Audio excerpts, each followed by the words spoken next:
Maffucci syndrome is a bone disease that caused one leg to be significantly shorter than the other and one arm significantly shorter than the other. Maffucci syndrome is so rare that doctors weren't able to catch it until I was 21 years old. Sports was the main culprit of my confidence growing up. Some people call me the king of threes on TikTok, but I'll leave that for you to decide.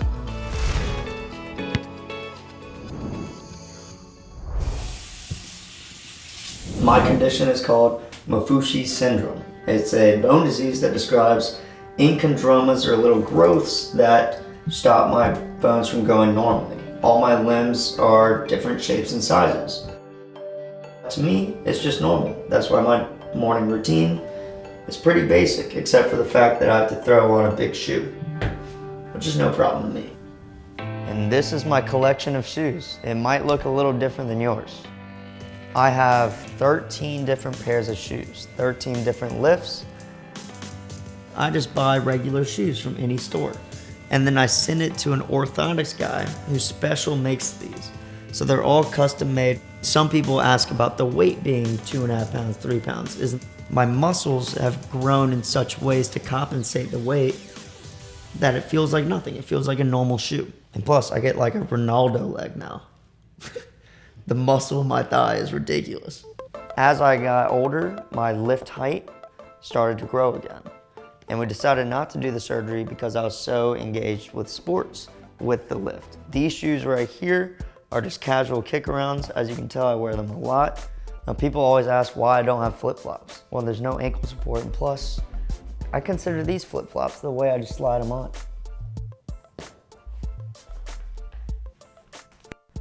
And that's how I put on my shoes in the morning. I think it was like at a 6-month checkup, pediatric office, they noticed his leg lengths were a little different and his knee cap on his left side was larger. We didn't think much of it until about a year later. We started thinking, wait a second, his knee does look different and maybe we should get it checked out.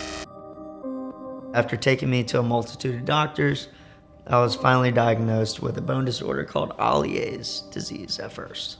We did attempt a leg lengthening procedure around age 4.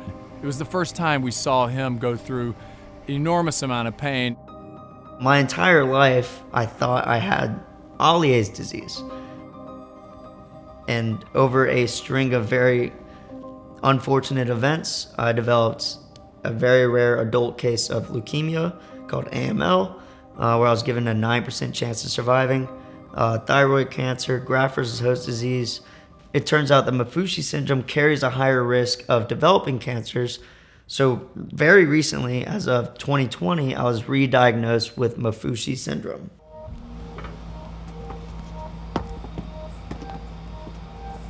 All right, what's the bet today? Bet? It's 5. We have to make it a... We're doing chipping or chipping, yeah. Chip on? Okay. Chip off. He's faced enormous adversity. Every year in the hospital, 30 plus surgeries, ended up with leukemia, bone marrow transplants. He had graft versus host. But he always, in the center of the room, made it a joy for everyone around him. And it was one of those things where he used sports as an outlet and art. It's probably one of my greatest accomplishments is being a father to someone like Steven. Golf is definitely the sport for you because it brings out that intensity, it brings out that focus, you know, and for you to be close to a single handicapper. I think long-term golf is my sport because it's the easiest on the body. Swimming might be my yoga, my saving grace, but as far as being able to be competitive.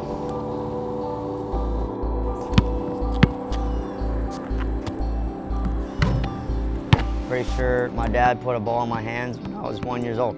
My love for the game really started when I watched the NBA, the National Basketball Association. And playing basketball, it makes me feel alive.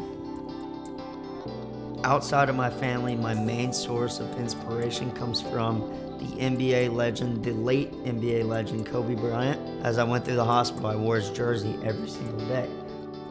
When Kobe Bryant passed away, back in 2020, and it was just an incredibly rough month considering what he meant to me and the fact that I wanted to embody him so much that I almost felt like I lost a part of myself. but luckily it gave me the confidence and strength to kind of put my story out there. There's always blessings in disguise, and you should always keep your head up no matter how hard it gets. I make a lot of sports videos, but basketball is my favorite, and people tend to latch on to my basketball skills because not only do I have a bone disease, but I'm 5'1". So it's only right that I make videos of me shooting threes over and over. Some people call me the king of threes on TikTok, but I'll leave that for you to decide. People do like to try to poke jokes at the shoe, in which, to me, I kind of tag along and I joke as well, saying, you know, I got a leg up on the competition, or I am a step above the competition. Some people are calling me cute. Hey man, I don't blame them. It's never hateful comments. No one's ever like, oh, like, you're not funny. It's always just, we have a good relationship where we kind of bounce back and forth with jokes.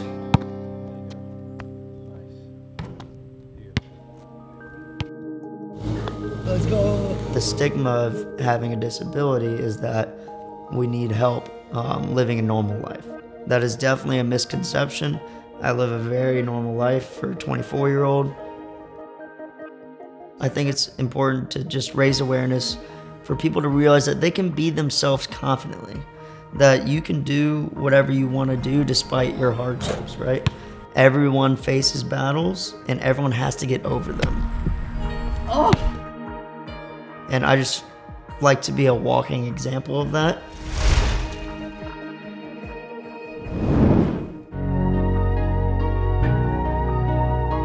We have 2 trans kids. Anyone can be whoever they want. I'm just owning it. Our family is seen to be very unconventional. So I had kids and I can't be hot anymore. Like, moms are hot too. People say I look like a thug, but I love thugs. I take that as a compliment. I'm bored of people thinking that I cannot be intimate. I'm a young, single, hot piece of disabled booty. I feel like I'm going to look at myself and be like, who is that? Life is way too short to be hiding. It is my story, it is my truth.